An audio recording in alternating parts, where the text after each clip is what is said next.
Muchas gracias, señor presidente. Buenas tardes a todos. En primer lugar, les pido disculpas por mi voz, que no está en los mejores momentos, pero, en fin, la estación hace estragos. Bueno, en primer lugar, quiero agradecerles el hecho de que me hayan citado a comparecer a esta comisión, a dar un poco la perspectiva sobre este tema que, desde luego, afecta centralmente al sector bancario español y permitir un poco oír cuál es la sensibilidad de este sector en un tema absolutamente crucial. Y espero que mi comparecencia pues, les sea de utilidad en el desarrollo de sus trabajos. En todo caso, me valoro muy positivamente y les felicito por tener la sensibilidad de establecer este tipo de comparecencias y oír a todos los sectores afectados. La verdad es que lo primero que tengo que reconocer es que nos enfrentamos a un problema social incuestionable. Posteriormente hablaremos de cifras, hablaremos de porcentajes, en unos casos para decir que los porcentajes son altos o bajos respecto del total del mercado, pero vaya por delante el que se reconoce la existencia de un problema social que afecta a miles de conciudadanos y que detrás de cada caso hay un drama y que, desde luego, el frío porcentaje pues no puede encubrir la realidad social de cada uno de estos dramas que sufren pues miles de ciudadanos especialmente golpeados por la crisis económica que sufrimos. Pues digo, vaya por delante el reconocimiento de ese problema social. Ahora bien, dicho esto, y sin desmerecer en absoluto esta primera afirmación, sí que hay que dejar sobre la mesa en el primer momento el que quizá en alguna de las aproximaciones a este problema, pues el sistema hipotecario español ha sido quizá excesivamente o precipitadamente juzgado y declarado culpable, si me permiten la expresión. Yo voy a tratar aquí de contribuir a que ustedes reconsideren si es verdad que el juicio que merece el sistema hipotecario español a la luz de los resultados prácticos pues debe de ser ese de culpabilidad o, por el contrario, debe matizarse.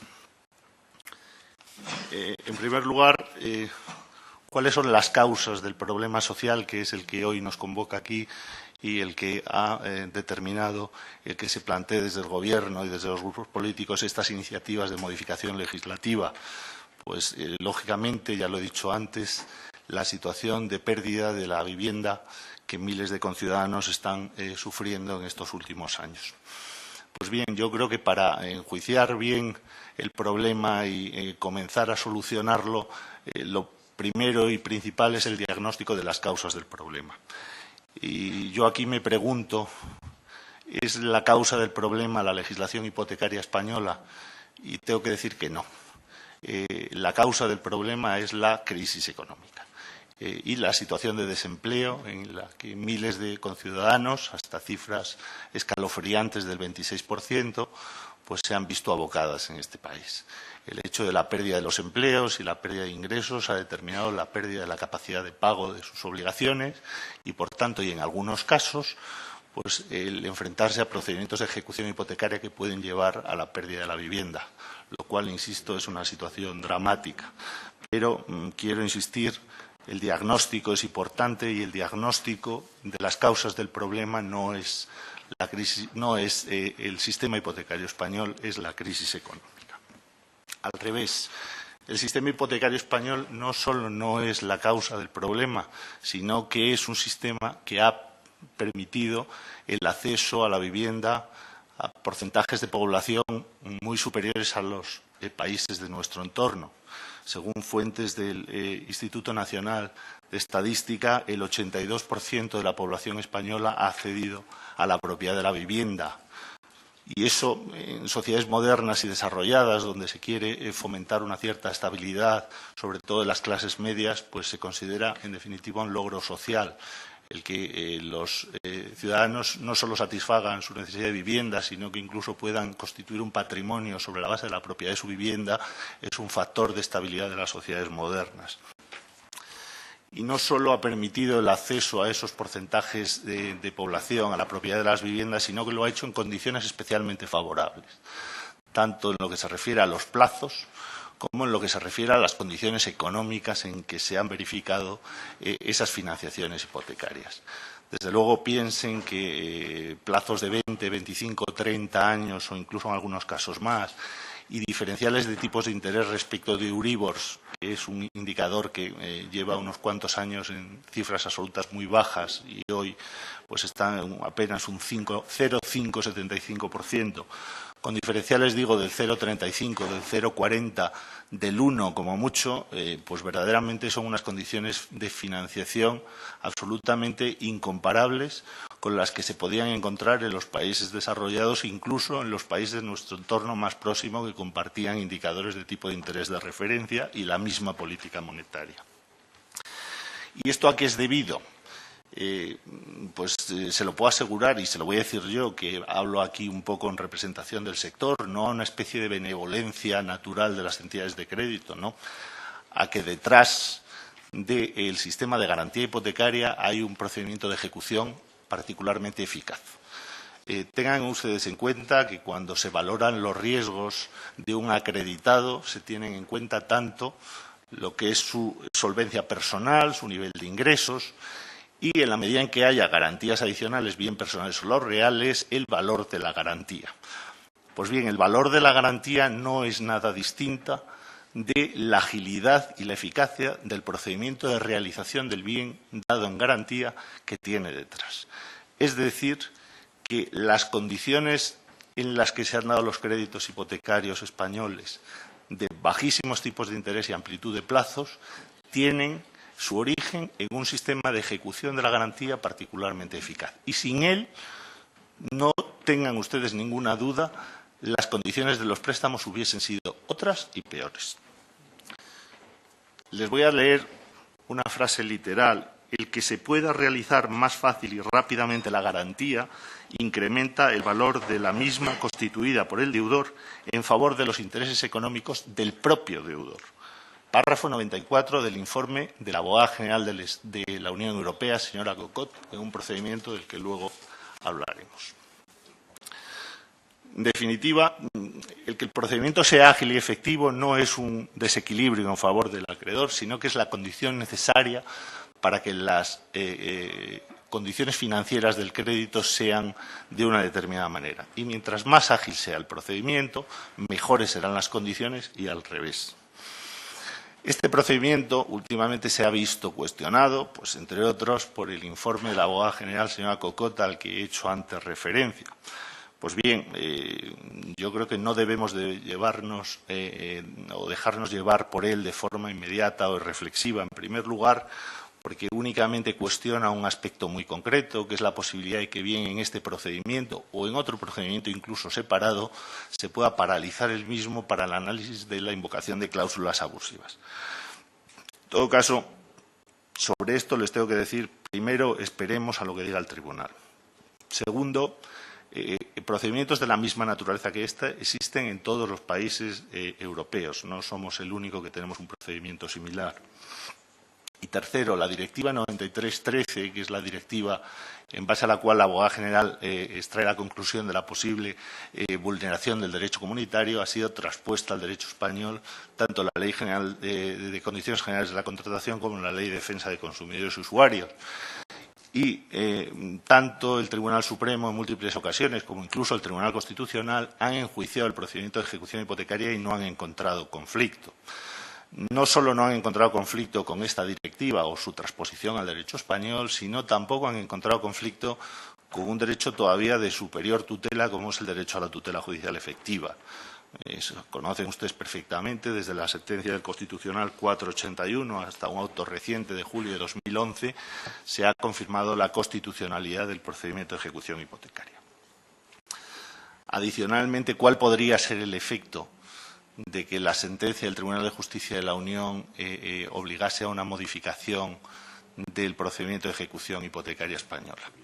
Pues en la práctica yo creo que el efecto no va a ser muy importante, porque solo en la medida en que la cláusula abusiva hubiese sido la determinante del inicio del procedimiento de ejecución, se podría hacer por parte del juez a la suspensión del procedimiento. Y créanme, en la práctica, lo que motiva el inicio de los procedimientos de ejecución no es la aplicación de ninguna cláusula cuestionable, es el puro y simple impago por imposibilidad de hacer frente a las cuotas, y esa no es una cláusula abusiva. En segundo lugar, los buenos resultados de los que hablaba antes del sistema hipotecario español obedecen también a otra de sus piezas fundamentales, que es el que se configura un sistema de responsabilidad patrimonial universal.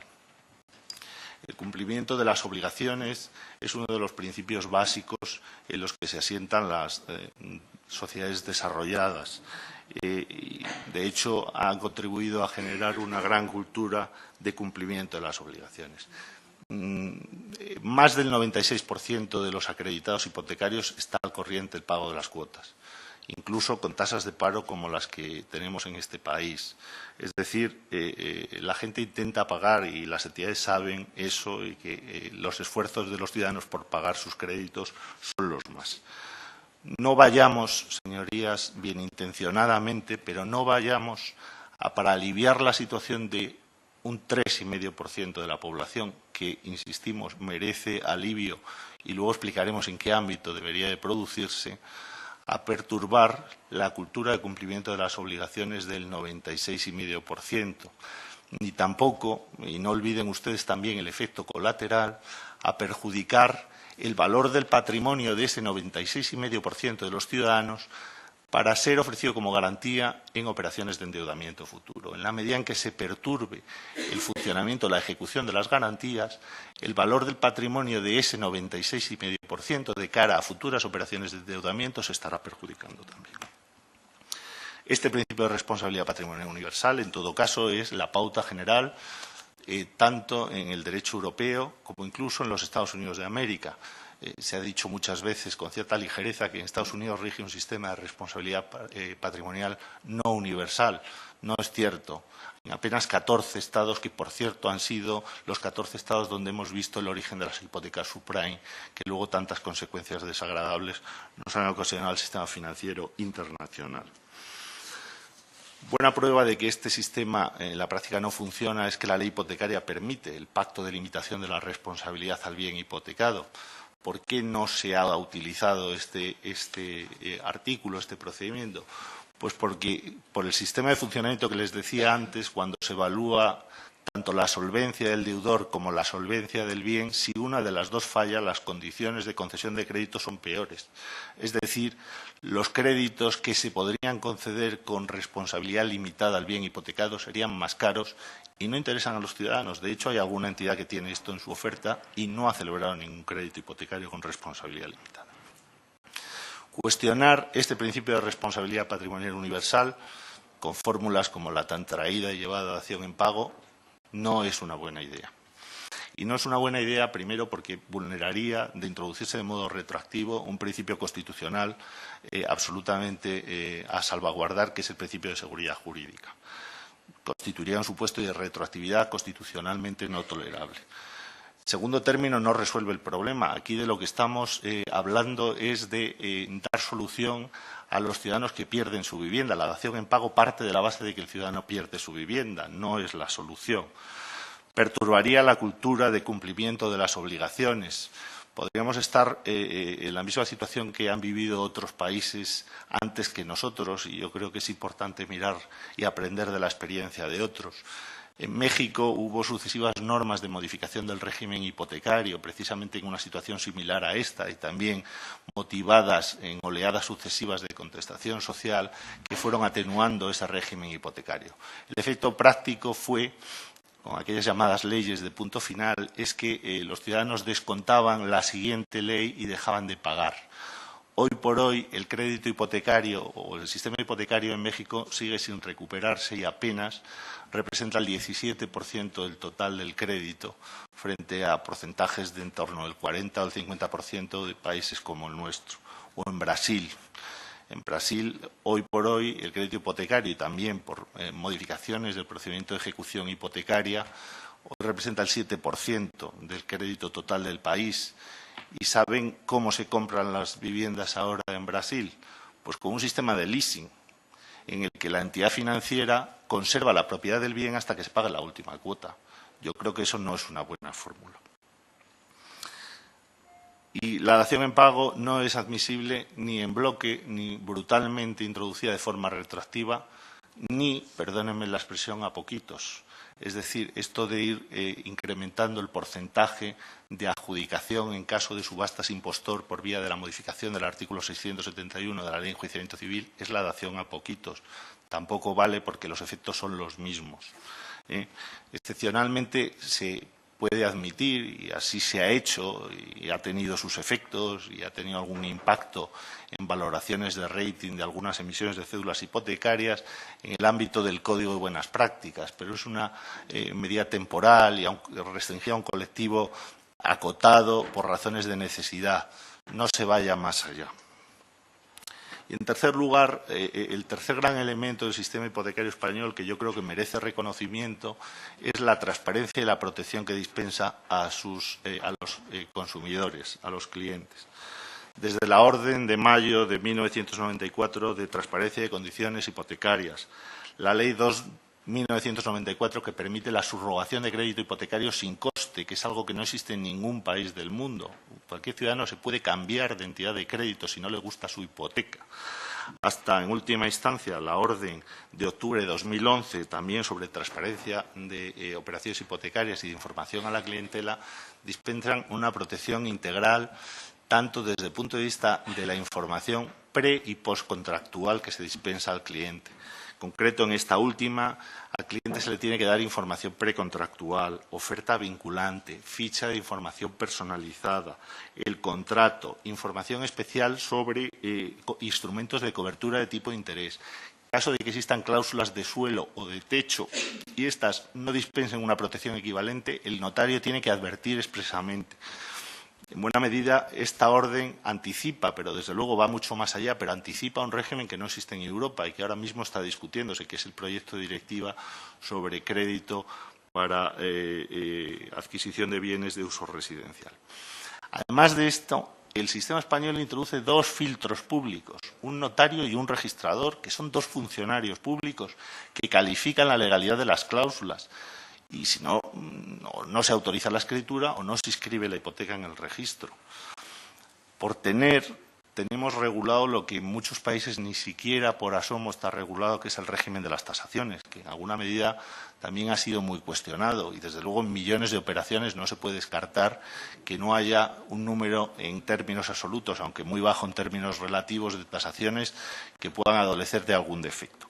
Pero somos de los pocos países de Europa que tenemos una regulación sustantiva de tasaciones, que es una orden EICO sobre tasaciones inmobiliarias, y una actividad de tasación sujeta a la supervisión del Banco de España, del supervisor prudencial. En Alemania no hay regulación de las tasaciones. Cada banco tiene su tasadora, tasa a efectos de conceder el crédito, y si el cliente le gusta la tasación, bien, y si no, la entidad no da crédito. O sea que no desvaloremos absolutamente lo que tenemos porque, créanme, no es tan malo. En definitiva, si el régimen hipotecario, el sistema legal hipotecario en sus elementos esenciales no es la causa del problema, ¿por qué vamos a plantearnos una reforma estructural del régimen hipotecario o a tocar alguno de sus elementos esenciales? Yo creo que si la causa de esta situación es la crisis económica, y esperemos que sea, por el bien de todos, una situación excepcional, transitoria o acotada en el tiempo, demos a este problema soluciones también transitorias y excepcionales acotadas en el tiempo. En este sentido, las iniciativas del Código de Buenas Prácticas, del Decreto Ley de Paralización Temporal de los lanzamientos o el Fondo Social de Viviendas se enmarcan todas dentro de medidas transitorias que no afectan más que de forma transitoria, insisto, el régimen general sin cuestionar sus principios. Sígase por esta línea. Desde luego, la cobertura o la asistencia social, la respuesta a los problemas sociales es sobre todo una responsabilidad de los poderes públicos, así lo establece la Constitución. Pero el sector bancario no es insensible a estos problemas sociales. Y no es insensible a estos problemas sociales porque básicamente trabaja, actúa y hace negocio en una sociedad con la que tiene un cierto grado de compromiso. Pero por encima de esta declaración, puede ser más o menos filosófica, aunque es así, sobre todo los bancos están comprometidos con el problema y con buscar una solución al problema porque, señorías, los lanzamientos y las ejecuciones hipotecarias no son negocio para los bancos, son un mal negocio. Y aquí ya seguramente que ustedes podrán comprender que estoy hablando en un lenguaje mucho más próximo a lo bancario. Los bancos no son partidarios de las ejecuciones hipotecarias porque el inicio de un procedimiento de ejecución hipotecaria es un mal negocio para el banco. En primer lugar, los bancos prestan dinero, juegan con los plazos, reciben dinero a plazos cortos y lo prestan a plazos largos y básicamente lo que quieren es precisamente para jugar con los plazos, transformar plazos de recibir el dinero que han prestado. No quieren pisos. El inicio de un procedimiento de ejecución supone la pérdida del cliente, la pérdida de todas las personas cercanas al cliente, de su familia, de sus amigos, el desprestigio de la entidad en un clima cada vez menos favorable a este tipo de iniciativas. La dotación de una provisión. O sea, inmediatamente esto supone un gasto al banco que tiene que dotar una provisión por el impago. El acometer una serie de gastos de abogados, de procuradores, tasas judiciales y luego, en caso de resultar adjudicatario del piso, pues montar un sistema de gestión, hacer frente a gastos de comunidad de propietarios, a gastos de IBI. Créanme, los bancos no quieren pisos y no quieren ejecuciones hipotecarias.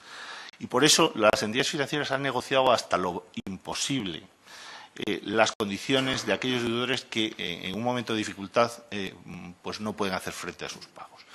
Han renegociado carencias, rebajas de tipos de interés, ampliación de los plazos de amortización, han concedido alquileres sociales, han hecho supuestos de daciones en pago, sí, en el marco de la voluntariedad de las entidades y no obligadas por una norma general, que sería lo que cambiase el sistema, ha habido supuestos de daciones en pago, ¿cómo no? Desde 2009, los bancos, por lo menos integrados en la asociación en la que yo represento, han hecho más de 400.000 renegociaciones de operaciones de crédito hipotecario a particulares.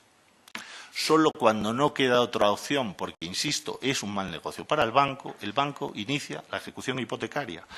Y la inicia porque, en primer lugar, ningún supervisor financiero toleraría que el banco no ejercitase esos derechos, porque, entre otras cosas, el no ejercitar estos derechos pondría en cuestión la solvencia del banco y la seguridad de los depósitos de los clientes, que es un interés público que está recogido como digno de protección en normas como la que regula el Fondo de Garantía de Depósitos o en el Decreto Ley de Resolución y Reestructuración de Entidades de Crédito recientemente aprobado.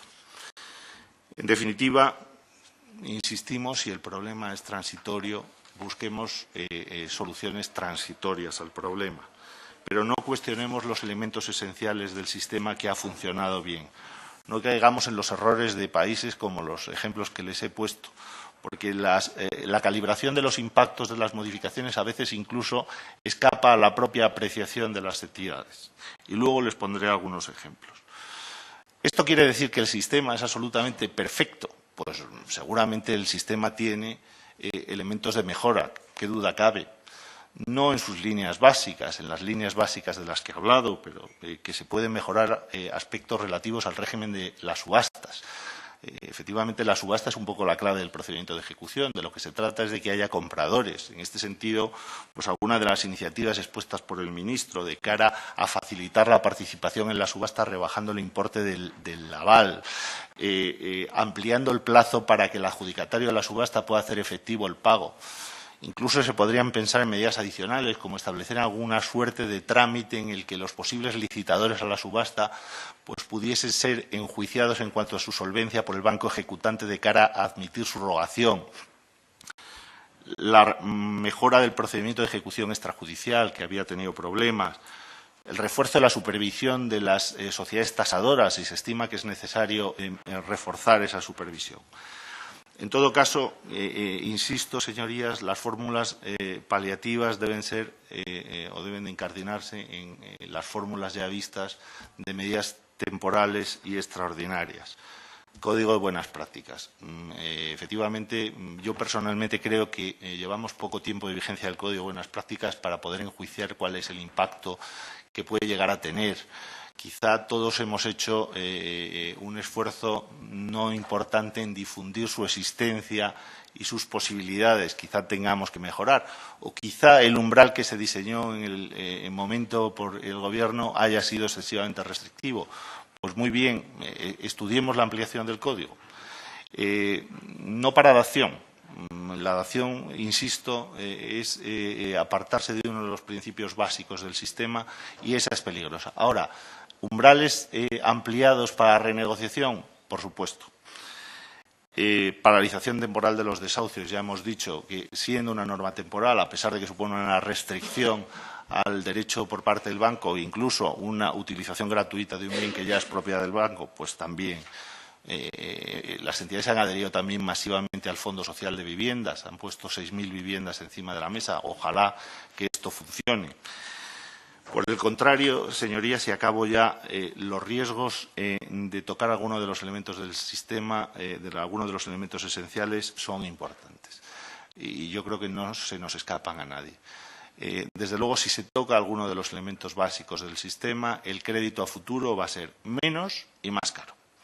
Con lo cual, vamos a paliar el problema, y no sé hasta qué punto vamos a solucionarlo, de un 3% de los acreditados de hoy, en perjuicio del 96,5% de los acreditados de hoy y de los acreditados de mañana, en particular los segmentos más jóvenes de población, que van a poder acceder a menos crédito y en condiciones peores. Como he dicho antes, se perjudica a los propietarios que ya lo son de sus viviendas, en cuanto se disminuye el valor de su patrimonio como objeto de garantía en operaciones de crédito futuro. Y después, señorías, lo que ustedes conocen bien, que es la financiación que viene de la movilización de los créditos hipotecarios por vía de la emisión de títulos hipotecarios.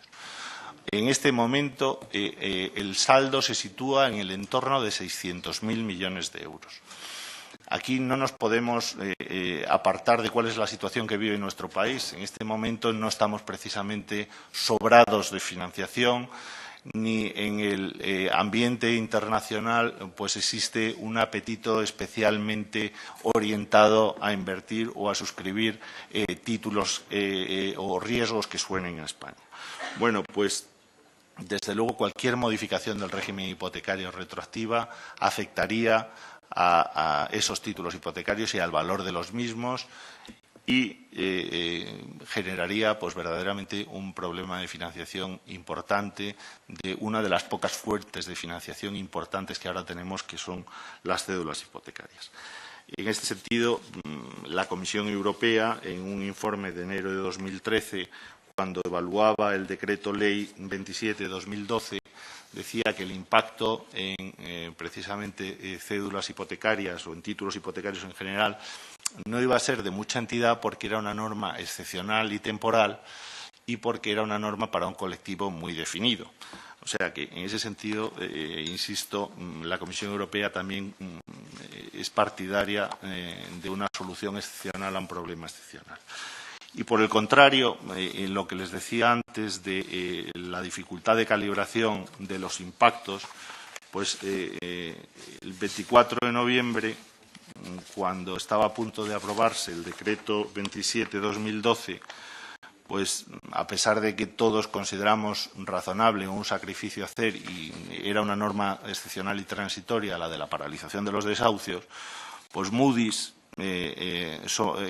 anunció una revisión del rating de 156 emisiones de títulos de deuda de bancos españoles como consecuencia, entre otros factores, de la incertidumbre creada por la moratoria a los desahucios de viviendas embargadas. Es decir, que donde más o menos todos pensábamos que aquello era razonable, pues sin embargo estos acreedores internacionales no piensan igual. Y en este mismo sentido, ayer, sin ir más lejos, pues tanto en el país como en expansión, otra vez Moody's cree que los cambios de la ley hipotecaria incentivan los impagos y analiza algunas de las disposiciones anunciadas por el ministro, alertando del impacto que tendrán en las cédulas hipotecarias. En definitiva, señorías, termino y quedo a su disposición para el turno de preguntas. Únicamente, y resumo, el sistema hipotecario español no es tan malo. Al revés. Yo creo que cumple sobradamente con los estándares comparables de otros sistemas europeos y en algunos casos los mejora. Y la causa de la pérdida de las viviendas no es la legislación hipotecaria. Desafortunadamente es la crisis económica y es la situación de desempleo, que es lo que hay que atajar.